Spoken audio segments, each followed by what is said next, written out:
Una muy mala noticia para Chile. Eso es lo que estamos viendo con los últimos datos de quiebra de empresas, especialmente en el área de la construcción, que ha revelado cómo ha habido un desplome en los últimos años y que se mantiene en la actualidad a nivel empresarial, con muchas predicciones de que esto se va a poner peor para perjuicio del mundo laboral y la prosperidad de los chilenos. Y ante todo eso y numerosos nuevos casos de corrupción que están surgiendo en distintas áreas del Estado, el presidente Boric parece estar dando su enfoque más que en temas de seguridad, en temas económicos, donde no empujan muchas reformas reales, en preocuparse más sobre las Naciones Unidas, donde dio un discurso más o menos extenso hablando de que había que hacer una reforma de las Naciones Unidas para que fuera más fácil que actúe.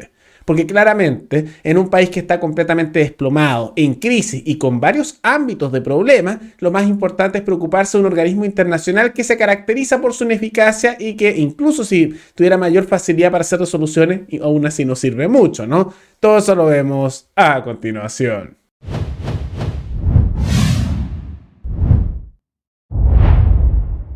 Tal como lo indicamos al inicio del programa, Boric está bastante preocupado por las Naciones Unidas, ¿no? No por criticar a ese organismo que sería válido porque es bien inútil, recibe cuotas pagadas con los impuestos de los trabajadores de distintos países del mundo, Chile también paga y es bastante dinero, y no hace prácticamente nada, y es un organismo no democrático que nadie elige y que está lleno de políticos de todo el mundo que no hacen absolutamente nada que sea de utilidad real. Incluso sus resoluciones cuando se aprueban, no son aplicables tampoco. Te dicen, la ONU dijo que esto está mal y no se puede hacer nada. Incluso cuando envían sus fuerzas de paz, como pasó en Haití o en muchos países africanos, no ayudan en nada. Entonces es bien inútil, ¿no? Pero en medio del conflicto entre Israel y Hamas, Boric ha salido a criticar de que la ONU no tiene mayores facultades para poder hacer sanciones con respecto a países cuando se hacen resoluciones. ¿Por qué? Porque la amplia mayoría de las Naciones Unidas quisieron condenar las acciones de Israel en Gaza, particularmente en la Franja de Gaza y contra palestinos, y diciendo que tenía que estar obligado Israel a hacer un alto al fuego. Pero se bloqueó esa resolución porque Estados Unidos lo vetó. Y las potencias mundiales, particularmente tenemos ahí el caso de Estados Unidos, Francia, el Reino Unido, Rusia y China, pueden vetar, pueden sancionar ese tipo de resoluciones, ¿no? Y la Nación Unida originalmente se formó así porque era la condición que pusieron las potencias para ser parte. Porque después viene la pregunta, y esto es geopolítica práctica, ¿por qué países que tienen grupos militares enormes, grandes recursos y pueden hacer en la práctica lo que quieran, se subordinarían a un organismo que no los puede obligar a nada? La única razón fue porque tenían poder de veto, ¿no? Y Boric está pidiendo cambiar eso para que países más pequeños puedan enviar resoluciones sancionando desde la ONU. También aprovecho la instancia de hacer un llamado desde aquí, como lo he hecho en otras partes y lo ha manifestado nuestra embajadora actual en la ONU, Paula Narváez, a también reformar la ONU. Hace poquito se votó por iniciativa del secretario general de Naciones Unidas, Antonio Guterres, con el patrocinio de 99 países, dentro de los cuales se incluía a Chile, por decisión del gobierno, la exigencia de un alto al fuego en los bombardeos que está realizando el gobierno de Netanyahu en Gaza.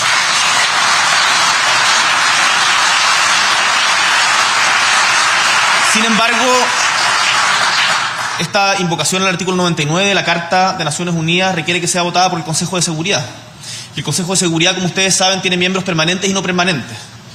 Todos los miembros no permanentes votaron a favor de la solicitud y de los miembros permanentes, solamente el Reino Unido se abstuvo y Estados Unidos votó en contra, con lo que resultó una votación de 13-1-1. Y sin embargo, la resolución no se pudo aplicar por el derecho a veto que se estableció en 1948 para algunas de las potencias. Y por lo tanto, Estados Unidos vetó el que se pudiera exigir desde la Organización de Naciones Unidas un cese al fuego en Gaza. El mundo ya no es el mundo de 1945, de 1948, el mundo de la post-Segunda Guerra Mundial.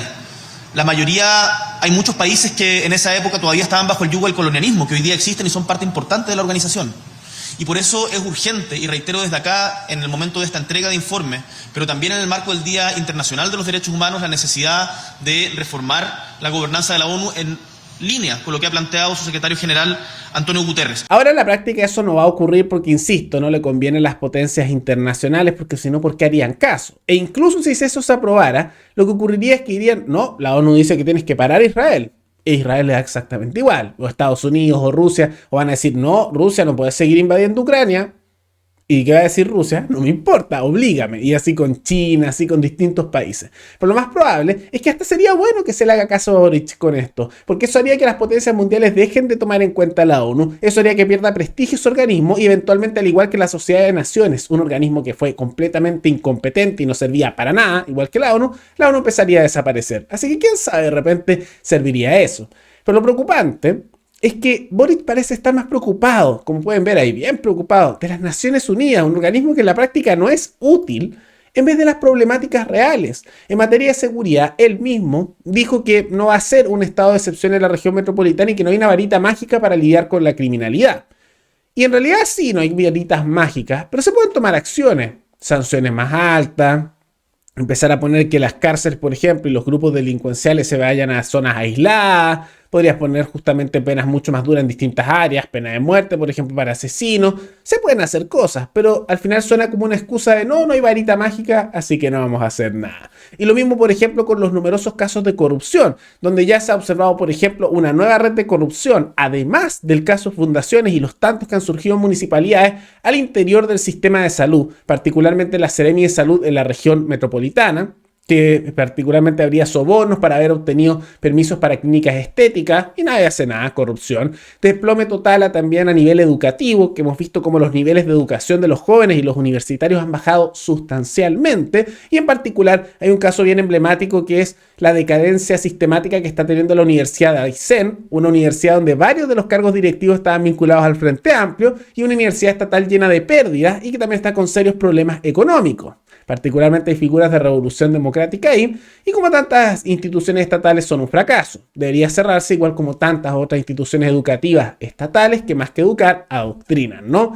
Pero lo más preocupante, incluso más allá de eso, tiene que ver con el mundo económico, porque ya se ha visto que en los últimos 5 años, o sea, tomando en cuenta desde el periodo prácticamente del estallido, ha habido un desplome con una quiebra de 700 empresas solo en el rubro de la construcción. Eso es parte de lo que aporta a que aumenten tanto los precios porque no se está construyendo más, hay quiebra, pero eso es consecuencia tanto de la inestabilidad interna como también de las regulaciones urbanas que se hicieron desde el gobierno de Bachelet, porque ahí comenzó gran parte de la decadencia de Chile con Bachelet 1, Piñera 1 y después Bachelet 2 y Piñera 2. Pero bueno, esas regulaciones que impidieron construir en muchas áreas o no hacer edificios en ciertas áreas. Y como se aumenta la población y sumado al tema migratorio y no hay más viviendas, ¿qué creen que pasa? Los precios se disparan, ¿no? Pero había una quiebra sistemática que está dándose además también en los últimos meses, que se ve que siguen aumentando esas quiebras y se espera, por las predicciones que se hacen, que el desempleo aumente aún más el año 2024 y aún más quiebras de empresas si no se hacen medidas en este momento. ¿Qué medidas podrían hacer? Como Boric le gusta decir que no hay soluciones mágicas.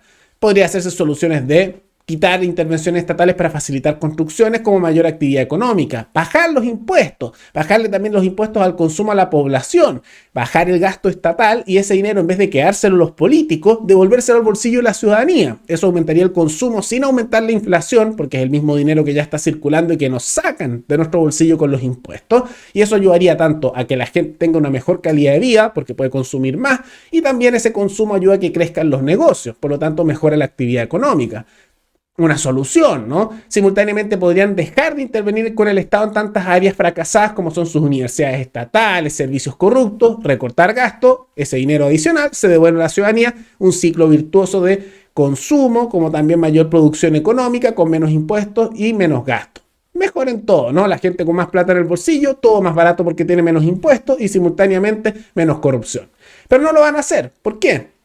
Porque eso implicaría ir en contra del Estado, implicaría ir en contra del poder de los políticos, porque el poder del Estado es el poder de los políticos y de los grupos sindicales y figuras que viven parasitando el Estado a costa de nuestros impuestos. Entonces, claro, no hay varitas mágicas, pero hay soluciones que se hacen y tienen efectos en el corto, mediano y largo plazo, pero el gobierno no está dispuesto a hacerlo porque va en contra de sus temas ideológicos. La derecha tampoco le interesa proponer eso porque ellos también viven parasitando el Estado, aunque tengan otro discurso, y parece haber más preocupación por la ONU que de los problemas nacionales. Realmente preocupante.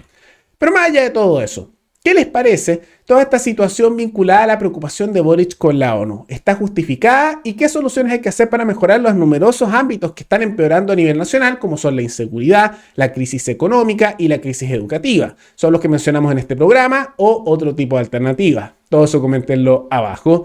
Y antes de terminar, Quisiera agradecerle al suscriptor Joshua Olmes, que se convirtió en el suscriptor más reciente en decidir hacer un aporte mensual al canal a través de la comunidad de YouTube. Así que muchas gracias, te lo agradezco mucho. Y gracias a aportes como el tuyo y el de otros suscriptores, que este proyecto sigue adelante y se mantiene independiente. Así que si alguno de ustedes quiere hacer un aporte voluntario único por Flow, o por criptomonedas, o un aporte mensual por Patreon, o por la comunidad de YouTube, pueden decidir hacerlo mirando el comentario que se encuentra fijado abajo. Y también pueden apoyar este programa comentando, dando like y compartiendo este video en sus redes sociales. Nos veremos en el siguiente programa.